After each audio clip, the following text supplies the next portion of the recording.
Évidemment le chat qui décide de bouger pile au moment où je veux faire le rec.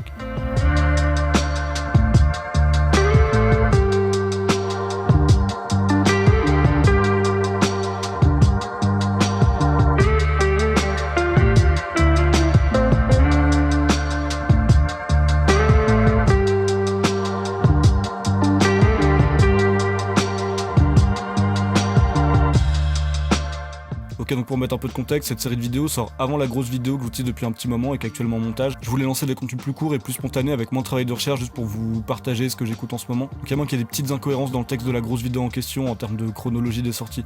Faites pas gaffe. Faut prendre ces vidéos comme des hors-série, des petites capsules plus simples à produire. Là je suis en vacances donc je profite du temps que j'ai pour faire plein de choses. N'hésitez pas à me dire si ce genre de format vous plaît et à le partager si c'est le cas.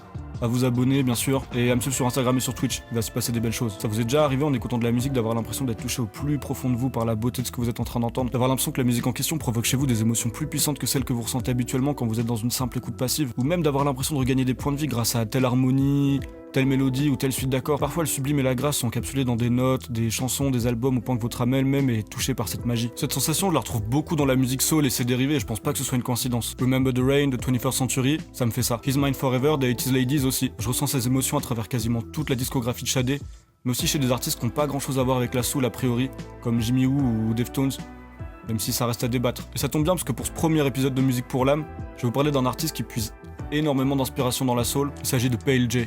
Alors je vais pas vous faire une dissertation sur Pale J, surtout qu'il n'y a pas grand chose à se mettre sous la dent en termes d'informations, à part qu'il semblerait qu'il soit californien, qu'il est signé chez Karma Chief Records, qui est une filiale de Colemine, qui est un label qui produit principalement des artistes de funk et de soul, et que sa carrière sous le nom de Pale J aurait débuté suite à un accident de vélo, qui lui aurait coûté une chirurgie assez lourde, ce qui explique peut-être le port de la cagoule. Quand il est hospitalisé, Pale J aurait une sorte d'épiphanie en écoutant le chef-d'œuvre qu'est Love Supreme de John Coltrane, et ça l'aurait inspiré pour la création de son premier EP The Celestial Suite sorti en 2021. Car oui, à la base, Pale J a une formation de chanteur et de pianiste de jazz, qui a sûrement apporté la rigueur et la virtuosité de ses compositions. Mais si on se fait au peu d'infos qu'on peut trouver sur sa page Genius, il serait aussi beaucoup inspiré d'artistes comme Jay Dilla ou Donny Hathaway, ce qui me semble assez cohérent par rapport à sa proposition musicale. On peut aussi apprendre dans son entretien pour Colors que oui, au moment où je vous parle, il vient de sortir un Colors, il joue de la batterie, du piano et qu'il a été DJ hip-hop quand il était plus jeune, mais je serais pas surpris qu'il cache d'autres compétences sous sa cagoule, puisque pour l'instant, à part dans le morceau By the Lake, dans lequel il sample une mélodie de piano jouée par Steve Okonski, il compose à 100% tous les morceaux de ses projets. Et en plus de tout composer, il le fait extrêmement bien.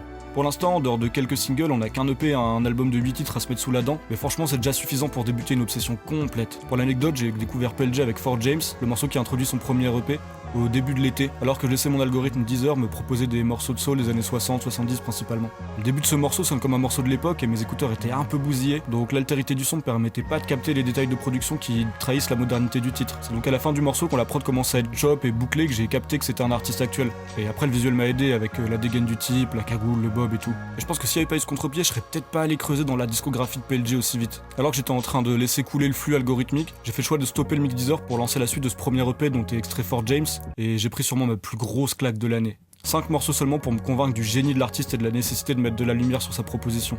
Le deuxième morceau, Donin Valdez, démontre sa capacité de composition avec ses violons qui viennent rapporter de l'intensité à une orchestration déjà riche et soulful. Le suivant, Dosuvas, beaucoup plus poussiéreux et aride, qui étend le spectre de ses influences. Shameful Game et sa composition extrêmement respectueuse des codes et standards de la soul avec l'excellente idée de rajouter une espèce de flûte pour siffler le thème du morceau, qui montre tout le talent de Pale J en termes de sound design. Et enfin, le chef-d'œuvre, Under de Magnolia Tree, qui reprend toutes les qualités des morceaux précédents et les synthétise dans une outro puissante et épique, avec en point d'orgue ce refrain qui suit complètement l'évolution de l'orchestration et qui embrasse vraiment ce phénomène de musique pour l'âme dont je parle en introduction.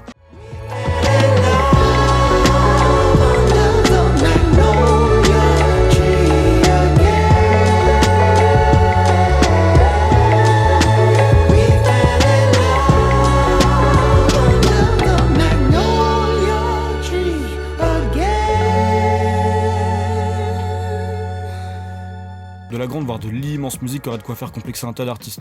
Je veux pas vous parler de chaque track de son second projet Bewilderment sorti en 2023, mais on est dans la continuité de ce qu'il a su faire sur The Celestial Suite en allant chercher encore plus loin en termes d'influence. Je pense à sûrement l'un de mes morceaux préférés du projet, My Dirty Desire, qui garde toute la base de la musique soul orchestrale de Pale J tout en empruntant des éléments au disco.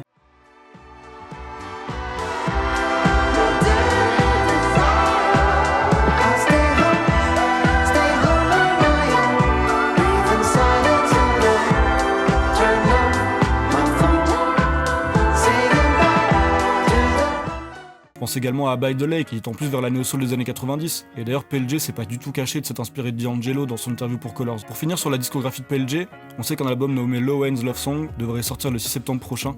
Il a déjà sorti 2 singles, The Garden et Easily, qu'il a d'ailleurs performé sur Colors. Et honnêtement, ça annonce encore une grande réussite dans la continuité des 2 projets précédents, mais avec encore une évolution au niveau des sonorités. Autant dire que je serai le premier à me jeter dessus le jour de sa sortie, et j'espère que vous aussi. Mais avant de conclure, je voudrais m'attarder sur un point sur lequel j'ai encore des doutes, mais qui m'a vraiment intrigué en faisant des recherches sur PLG. Déjà, dans son interview pour Colors, il semble parler de PLG comme d'un projet, un personnage. Ce serait donc pas uniquement son nom de scène, mais plus le nom d'un de ses projets. Et quand on cherche PLG sur Google, c'est pas lui qui nous est proposé dans l'encart réservé aux artistes en haut des suggestions, mais un certain Burritoids qui partage des traits similaires avec PLG dans les couleurs qu'il utilise pour ses vêtements, le fait qu'il soit masqué et tout. Et je suis allé écouter son projet instrumental Reconnection en duo avec Dao, et sorti en 2023. Et autant dire que beaucoup d'éléments de composition me font penser à la manière de composer de PLG, notamment des chœurs chantés en falsetto qui ressemblent beaucoup à sa voix, et qu'on retrouve aussi sur le morceau Bloody Mary que Burritoids a sorti en 2021. Donc je sais pas si Burritoids c'est un autre projet de celui qui est derrière PLG, mais en tout cas l'idée me semble pas saugrenue. Dans tous les cas, je vous conseille aussi d'écouter ce projet Reconnection, c'est vraiment excellent. PLG, pour résumer, c'est un chanteur et compositeur assez mystérieux qui a produit peu de projets mais qui transforme tout ce qui touche en chef-d'œuvre. C'est principalement de la soul inspirée des années 60-70, une voix de fossé à la Curtis Mayfield et des influences gospel, afrobeat, jazz, hip-hop, R&B, musique latine, néo-soul, disco, enfin bref, un mélange des meilleurs ingrédients possibles cuisinés par un chef étoilé. Un peu sur le ton de la vanne, je disais en parlant de lui qu'il faudrait être une mauvaise personne pour trouver que sa musique est nulle, et en vrai je suis pas si loin de le penser sérieusement. Qu'on soit client ou pas des genres musicaux qu'il aborde, il y a quelque chose d'intemporel et d'universel dans la musique qu'il propose, dans la manière dont ses mélodies résonnent, donc je pense que vous pouvez tous y trouver un peu de réconfort et gagner quelques points de vue en écoutant sa musique. Merci beaucoup d'avoir regardé cette vidéo, n'hésitez surtout pas à la partager et à vous abonner si c'est pas déjà fait. Je rappelle que je suis aussi sur Insta et très prochainement sur Twitch, donc allez me follow là-bas. Si vous voulez soutenir mon travail, il y a un lien Tipeee en description. Et en attendant la prochaine vidéo, allez écouter PLG et dites-moi ce que vous en pensez en commentaire. Allez, ciao, prenez soin de vous.